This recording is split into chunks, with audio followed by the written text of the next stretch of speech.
नमस्कार साथियों, आप सभी ईपीएस 95 पेंशन धारकों का हमारे इस यूट्यूब चैनल में हार्दिक स्वागत है।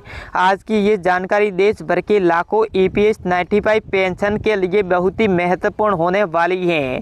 पिछले कई दिनों से पेंशन बढ़ोतरी, न्यूनतम पेंशन, सरकार की संभावित तैयारी, कर्मचारी भविष्य निधि संगठन यानी ईपीएफओ से जुड़ी गतिविधियां और पेंशन की मांगों को लेकर लगातार चर्चाएं तेज हो रही हैं। ऐसे में हर पेंशन धारक के मन में एक ही सवाल है कि आखिर आने वाले समय में क्या कोई बड़ा फैसला देखने को मिलेगा या फिर अभी और इंतजार करना पड़ेगा।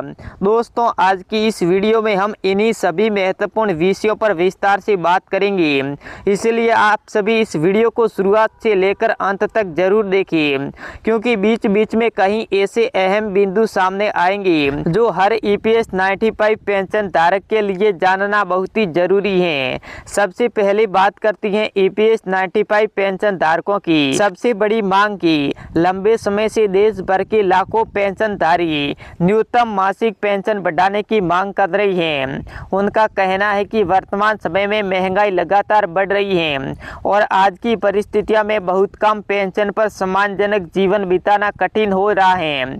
यही कारण है कि अलग अलग राज्यों में पेंशन धारक संगठन समय समय पर अपनी मांगों को सरकार तक पहुंचाई जाए।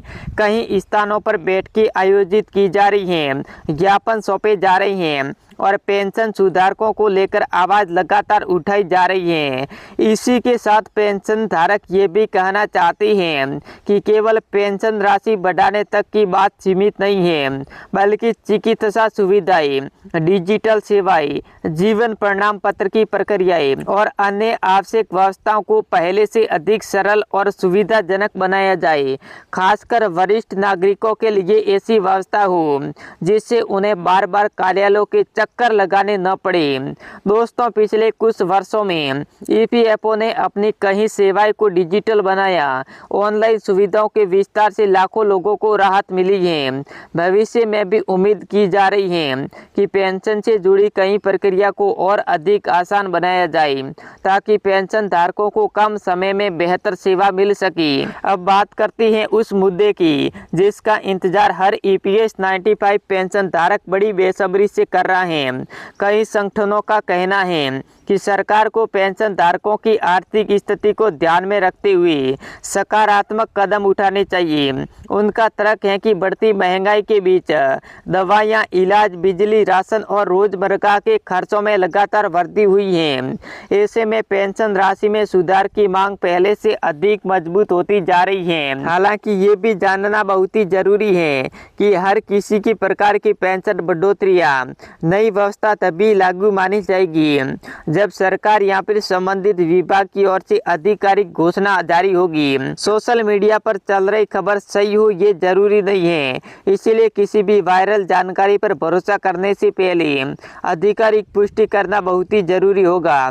दोस्तों, विभिन्न पेंशन धारक संगठनों की ओर से समय समय पर सरकार को सुझाव भेजे जा रहे हैं। उनमें न्यूनतम पेंशन बढ़ाने, स्वास्थ्य सुविधाओं में सुधार, वरिष्ठ नागरिकों को अपने अतिरिक्त राहत देने और पेंशन व्यवस्था को अधिक प्रभावी बनाने जैसी कई मांगे शामिल हैं।